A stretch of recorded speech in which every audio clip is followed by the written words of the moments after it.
மாவட்ட ஆட்சியாளர் தற்போது நம்மிடம் இருக்கிற அவரை கேட்போம். சார் சொல்லுங்க சார், சம்பவம் எப்ப நடைபெற்றது, எத்தனை பேர் உயிரிழந்திருக்காங்க, மீட்பு பணிகள் எப்படி இருக்கிறது, சிகிச்சைக்காக யாராச்சும் அனுமதிப்பட்டிருக்காங்களா? இது இன்னைக்கு early ஹவர்ஸ்ல நடந்திருக்கும். தகவல் கிடைச்ச உடனே fire and rescue service department, police and revenue department rush up பண்ணிட்டு இருக்கிற பாடிஸ் எல்லாம் நம்ம எடுத்துட்டோம். 11 people have been died. என்னென்ன அதுல 4 பேர் உமன், 6 பேர் மென், ஒரு பர்சன் சைல்டு இருக்காரு. ஒரு பர்சன் இவரோட நம்ம ஹாஸ்பிட்டலுக்கு இமீடியட்டா ஷிஃப்ட் பண்ணிட்டோம். நம்ம அரசனுடைய படியநல்லூர் ஸ்டெபிலைசேஷன் சென்டர் எடுத்துட்டு போயிட்டோம். அங்கிருந்து அவர் உயிர் சிகிச்சைக்காக ஸ்டான்லி மருத்துவமனைக்கு எடுத்துருக்கோம். இப்போ all bodies have been rush to Tiruvallur GH for further course of action, postmortem etcetera. இப்போ ரெஸ்கியூ ஆபரேஷன்ஸ் எல்லாம் இமீடியட்டா நம்ம பண்ணிட்டு டெப்ரிஸ் எல்லாம் கிளியர் பண்ணிட்டோம். இது outside compound wall of private godown. அது due to rain or various reason அதனால இப்போ ஆல் காம்பவுண்ட் வால் ஓரமா ஒட்டி இருக்கிற ஹட்ஸ்ல கூடி இருக்கிற லேபர் எல்லாம் இந்த விபத்துல உயிர் போயிடுச்சு. இந்த கொட்டையில தங்கியிருந்தவங்களா இங்க பணிபுரிஞ்சிட்டு வந்தவங்களா இல்ல கட்டுமான பணியில் ஈடுபட்டு இருந்தாங்களா, எந்த மாநிலத்தை சேர்ந்தவர்கள், இது யாருக்கு சொந்தமான பில்டிங், அதை பத்தி அந்த ஐடென்டிட்டி ஆஃப் பர்சன்ஸ் நம்ம இப்ப ஐடென்டிஃபை பண்ணிட்டே இருக்கிறோம். Once we identity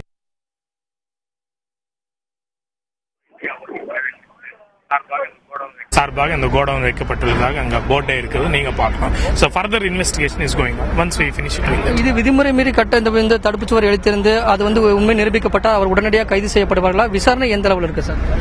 investigation is going on. Definitely any violations இருக்கும்போது நம்ம கண்டிப்பாக ஸ்ட்ரிஞ்சன்ட் ஆக்ஷன் தான் நம்ம அரசு சார்பாக எடுக்கப்படும். அந்த தகவல் ரொம்ப லேட்டா கிடைச்சதுங்கிறது தான் இருக்குது. இரவு நடந்திருக்கிறது, அதிகாலை வேலை தான் கிடைந்திருக்கு. இந்த பகுதியில் மக்கள் நடமாட்டம் இல்லையா?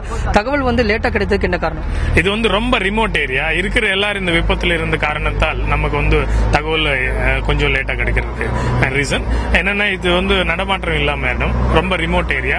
விபத்துல இருக்கிறவர்கள் அதுல ட்ராப் ஆன காரணத்தினால யாரும் இன்ஃபர்மேஷன் கொடுக்க முடியல. early ஹவர்ஸ்ல ஒரு பர்சன் இங்க பார்த்து நம்ம தகவல் கொடுத்த உடனே இமீடியட்டா நம்ம டிபார்ட்மெண்ட்ஸ் எல்லாம் ரெஸ்ட் பண்ணி within hours we have cleared the. இவங்களுடைய உறவினர்களுக்கு தகவல் கொடுக்கப்பட்டிருக்குதா? அவங்க எந்த பகுதியை சேர்ந்தவங்க? அது அசர்டைன் பண்ணிட்டே இருக்கிறோம். ஒன்ஸ் மாவட்ட ஆட்சியாளருடைய தகவல் அடிப்படையில் பார்க்கும்போது விதிமுறை மீறி இந்த தடுப்புச்சுவர் எழுப்பப்பட்டது உறுதி செய்யப்பட்டால் அவர்கள் உடனடியாக கைது செய்யப்படுவாங்க. சட்டத்துக்கு உட்பட்டு அனைத்து நடவடிக்கைகளும் எடுக்கப்படுங்கிறது மாவட்ட ஆட்சியாளருடைய தகவலாக இருக்கிறது. இரவு வேலை நடந்த சம்பவம் என்பதால் அதிகாலை வேலை தான் தெரிஞ்சிருக்கிறது. மக்கள் இந்த அதிகாலை வேலை இந்த பகுதிக்கு வந்த பிறகுதான் தகவல் கிடைக்கப்பட்டு தீயணைப்பு துறையினருக்கு தகவல் கொடுக்கப்பட்டு அவர்கள் சம்பவ இடத்துக்கு வருகை தந்து அதாவது உள்ளே மாட்டியிருந்தவர்களை மீட்டு ஒருவர் மட்டும் சிகிச்சைக்காக அனுப்பி வைக்கப்பட்டிருந்தாங்க. உயிரிழந்தவர்கள் இங்கு ஒரு நீண்ட நேரமாக அதாவது அவசர ஊர்திக்காக ஆம்புலன்ஸ்க்காக வைக்கப்பட்டிருந்தது. நம்ம இந்த பகுதிக்கு ஒரு 2 மணி நேரமாகிறது. 1 மணி நேரமாக இந்த உடல்கள் இங்கு வைக்கப்பட்டிருந்தது. அதிகாலை வேலை 2 மணி அளவு நடைபெற்றது.